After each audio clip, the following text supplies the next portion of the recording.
Hello YouTube, it's your boy GCTV back with another video. This is the first of two videos. Obviously throughout the weekend, except for Sunday, we're only going to have like the Lollapalooza videos. So these are going to be like the last batch of videos, at least for the next couple of days. You could say I'm taking a vacation. I'll still be putting a video together though. I'm going to try to get some of my dad's stuff and put it on my computer. And I'll probably try to use some of those clips. Like he'll be going to like 30 seconds of Mars tomorrow, and I'll be going to Ken Carson, so we can get some good footage. But yeah, this show just took a pretty crazy turn. Obviously, leaving Eugene super unhappy. Very retro vibe. Yeah, pretty interesting to say the least. Obviously, we're going to be spoiling the show. Like, the spoiler stuff. We talk about everything that happens in the episode. So, Vertigo, The Third Man, The Walking Dead. What does that last one have to do with the first two? The answer could be found on this episode. This episode we're talking about of the zombie drama Rogue Element, as the series harkened back to the film noir days of yesteryear, with Eugene investigating the sudden and mysterious disappearance of his his girlfriend Stephanie, and probably now his ex. Only it turned out she wasn't even Stephanie at all. This episode took an insane turn. I really like what they did here. I think that's really cool, and it shows just how corrupt this Commonwealth community is. So after professing his love to the woman who brought him to the Commonwealth via radio communication, Eugene, played by Josh McDermott, became obsessed after she vanished without a trace. And that's what a relationship can do for you. When something like that is taken away from you, oh man, it's hell. His relentless mission to find her eventually led him to the truth that Stephanie, played by Shell Ramos, was actually Shira, and Shira was part of a covert team led by Lance Hornsby, played by Josh Hamilton, to draw the Alexandrians in and keeping tabs on the new arrivals. Losing both your girlfriend and your innocence? That had to hurt. This is probably the most pain Eugene has ever been on in this fucking show. And it's going to be interesting to see like his character development, see him kind of adjust to it all. And man, this was a hard burn. Deceived and distraught, Eugene ended up burning his self-penned novel, only to be approached by a different woman, Pamela Milton's assistant Max, played by Margot Bingham, who informed him that she was actually the woman communicating with him over the radio. She said her name was fucking Stephanie, so like she was a part of this scheme, and it's so interesting. The layers of the onion just keep on unraveling, and you're like, God damn, man, like.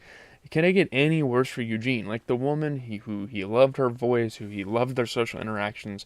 She says her name is Stephanie. He's like, oh shit. And then Stephanie isn't even actually like Stephanie. She's living like a different life. And then she wasn't even the girl that was talking to him over the phone. Like maybe, or the radio, whatever. Maybe that's a little unrealistic because possibly in person he could have noticed the difference. But man, I don't know. Wait, two Stephanies? And neither is actually named Stephanie? There's a lot of intrigue with this. I really like what the show is doing to really twist things around. Season 11 hasn't been anything special, and now we're just really starting the season almost. So Angela Kang kind of talked, the showrunner, will give us the scoop on putting together an old-fashioned noir investigation directed by none other than former cast member Michael Cudlitz, complete with a secondary investigation by Connie, played by Lauren Redloff, and some other insight into the enigmatic Lance Hornsby. Poor Two Fingers all use mugs and dames and join the ride. So Angela Kang, they interviewed her on Entertainment Weekly, so we're going to kind of get her thoughts. About the big picture, staging what is almost like a film noir private dick story with Eugene. So for a long time, they've been planning this story with the fake Stephanie, and they decided, all right, let's go ahead and reveal it here because people are going to be onto the fact that things are funky at the Commonwealth. We're just waiting for like, what is it specifically? And they thought that Eugene was just a good character to experience that story through, someone who's swept up in love and like probably one of his first like serious relationships in his life. So they decided this was perfect for him. This was a perfect arc.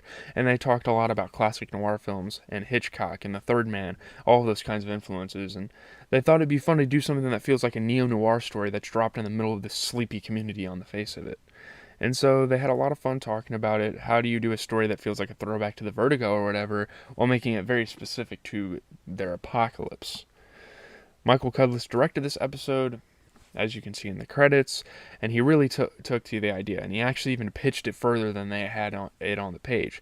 And so, like, you kind of feel as you're watching it, he really found ways to make that feel come through so specifically, and he and their DP, Scott Kevin, really worked well together, and they totally got all that crazy dramatic lighting and things like that that make it feel really special. Michael was picking perfect pieces of temp music that he felt great, and then Barrick McCreary and Sam Ewing came in with this exceptional score that I think really captures that vibe. Every 8 episodes, they try to find some new feel or theme or something that they're exploring in the show, and they thought that this neo-noir feel was something that was fun that they haven't really done before. Like, what is it that, and they say, like finally makes Stephanie Shira finally extract herself from Eugene. Like, what makes that happen? And she says, it's getting a little too close. A little time has passed, and there are people at this point in the story, they've all settled in and everything's going all right. And from Hornsby's perspective, he's like, what's even the problem? I mean, aren't we all working well together? So that's his mindset. And so they extracted her, and she extracted herself just to make sure that this fiction didn't have to keep on continuing. Because as far as they're concerned, all's well right now. Like, that was like the motivation, I guess she said, is like, well, these people are settled in, like, and we don't want them to keep believing that this is a perfect world. We want them to, like, face the reality, and they can take that hit, even though Eugene doesn't seem to be dealing with that all too well. You know, the scene of Eugene just losing it to Hornsby after he learns the truth. Josh has had some big emotional beats before, but this was next level for him. So this Josh versus Josh scene there, Josh McDermott and Josh Hamilton, is really fun because Josh Hamilton just plays it cold as ice, and Josh McDermott is just the fieriest anyone's ever seen him.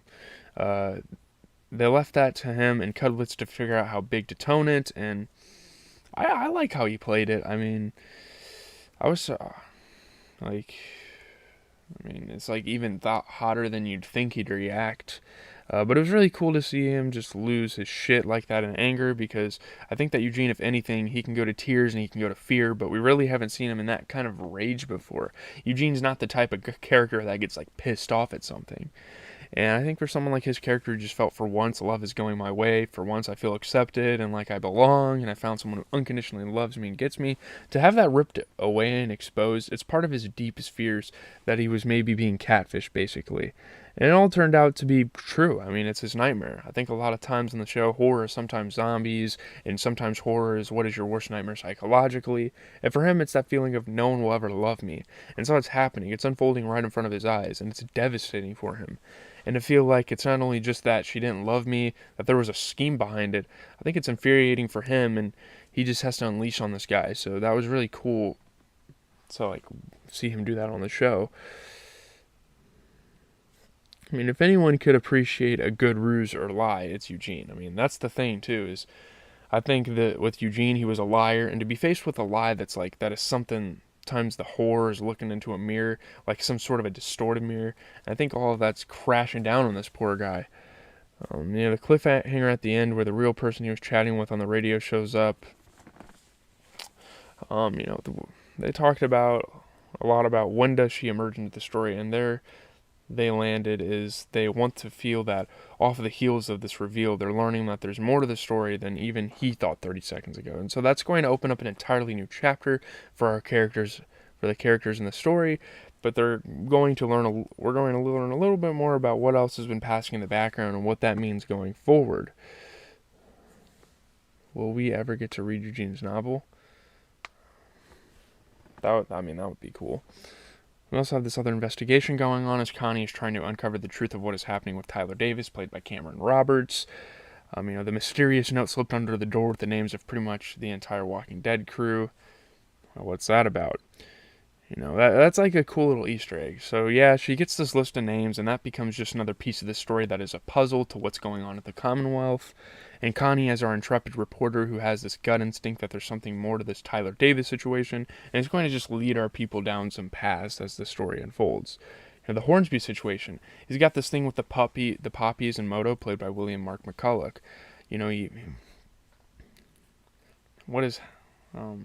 What are we learning about Lance Hornsby by the decision he makes?